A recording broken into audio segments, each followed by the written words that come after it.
जीवन हमें एक मौका देता है, इसलिए जब भी सही कॉलेज चुनने का समय आए तो सिर्फ मंगलायतन यूनिवर्सिटी आपके बेहतरीन भविष्य और सर्वांगीण विकास के।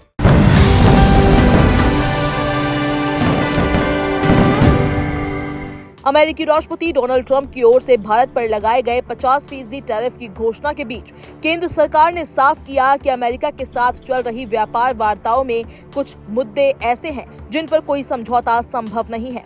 सरकार का कहना है कि अमेरिका द्वारा लगाए गए भारी टैरिफ के असर को कम करने के लिए निर्यात में विविधता लाने की दिशा में विशेष प्रयास किए जा रहे हैं। सूत्रों के अनुसार विदेश सचिव विक्रम मिस्री और वाणिज्य सचिव सुनील बर्थवाल ने संसद की विदेश मामलों की स्थायी समिति को इस मुद्दे पर विस्तृत जानकारी दी। ये समिति कांग्रेस सांसद शशि थरूर की अध्यक्षता में काम कर रही है और बैठक का विषय था भारत अमेरिका व्यापार वार्ताएं और टैरिफ नीतियां। सूत्रों के मुताबिक संसदीय समिति को बताया गया कि अमेरिका के साथ भारत के व्यापार संबंध मुश्किल दौर से गुजर रहे हैं और सरकार इससे निपटने के उपाय कर रही है। गौरतलब है कि अमेरिकी राष्ट्रपति डोनाल्ड ट्रंप ने कहा है कि टैरिफ का मुद्दा सुलझने तक भारत के साथ कोई व्यापार वार्ता नहीं होगी। अमेरिका ने हाल ही में रूस से कच्चा तेल खरीदने के कारण भारत के कुछ निर्यात उत्पादों पर टैरिफ 50% तक बढ़ा दिया है।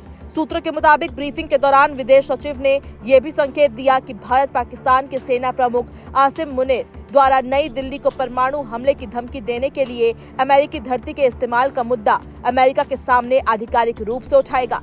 आप लोग तो मुझे पूछ रहे थे कि जनरल मुनीर का जो न्यूक्लियर सेबर रैटलिंग जो कहते हैं कि वो न्यूक्लियर तलवार हमारे तरफ दिखाए अमेरिका से, कि इसके बारे में भी चर्चा हुआ। मैं आपको कह सकता हूं कि इस विषय के ऊपर प्रश्न तो पूछा गया था और जवाब फॉरेन सेक्रेटरी साहब का था कि इस विषय पे हमारी मीटिंग की शुरुआत के समय एक स्टेटमेंट भी हमारे मिनिस्ट्री ने इश्यू की है कि ये बिल्कुल हम कभी भी सीरियसली नहीं ले सकेंगे। ये न्यूक्लियर ब्लैकमेल भारत कभी नहीं टॉलरेट करेंगे इस देश में। और कि मुनीर जी ने एक देश जो हमारे एक अच्छे दोस्त वाले देश हैं उनके भूमि पे खड़े होकर इस किस्म की चीज कहा, ये तो अच्छा नहीं लगा और इस संदेश पे हम सबको बता देंगे। सरकारी अधिकारियों ने समिति को बताया कि भारत और अमेरिका के बीच अगले दौर की व्यापार वार्ता 25 अगस्त से प्रस्तावित है, लेकिन इस पर अनिश्चितता बनी हुई है। मौजूदा हालात में द्विपक्षीय व्यापार संबंध कठिन दौर से गुजर रहे हैं और सरकार इससे निपटने के लिए विभिन्न रणनीतियों पर काम कर रही है। बैठक में इस बात पर भी जोर दिया गया कि भारत का कृषि और डेयरी सेक्टर अमेरिकी बाजार के लिए पूरी तरह ना खोलना। अमेरिकी पक्ष लंबे समय से इस क्षेत्र में बाजार पहुंच की मांग कर रहा है, लेकिन भारत इस पर अपने रुख से पीछे हटने के मूड में नहीं है।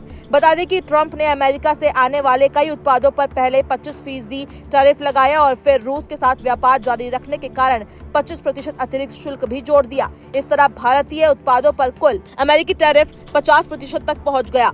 सरकार ने समिति को ये भी बताया कि वो अमेरिकी टैरिफ के असर को कम करने के लिए निर्यात के नए बाजार तलाश रही है। इसके लिए एशिया, अफ्रीका, यूरोप और लैटिन अमेरिका के देशों के साथ नए व्यापार समझौतों पर जोर दिया जा रहा है। हमारे जो रिश्ता है अमेरिका से ये काफी महत्वपूर्ण है और इसमें सिर्फ ये जो ट्रेड की बातें हो रही है तो एक चीज है, लेकिन बहुत सारे विषय के ऊपर हमारे पास संपर्क है और ये संपर्क अभी भी चल रहे हैं। कॉमर्स सेक्रेटरी ने भी डिटेल में हमें ये ट्रेड विषय के बारे में बता दिया और जितने भी क्लैरिफिकेशंस हमारे मेंबर्स चाहते थे ये सारे क्लैरिफिकेशंस उन्होंने दे दिए। शीर्ष अधिकारियों के अनुसार अमेरिका के इस कदम से खास तौर पर ऑटोमोबाइल, टेक्सटाइल, चमड़ा उद्योग और रत्न आभूषण सेक्टर प्रभावित हो सकते हैं। इन क्षेत्रों का बड़ा हिस्सा अमेरिकी बाजार पर निर्भर है, इसलिए सरकार इनके लिए वैकल्पिक निर्यात गंतव्य तलाशने में जुटी है। हालांकि सरकार का ये भी मानना है कि भारत अमेरिका संबंध केवल व्यापारिक तनाव के आधार पर नहीं मापे जाने चाहिए। दोनों देशों के बीच रक्षा, प्रौद्योगिकी, शिक्षा और रणनीतिक सहयोग जैसे कई महत्वपूर्ण पहलू है जिन्हें दीर्घकालिक साझेदारी के रूप में देखा जाना चाहिए।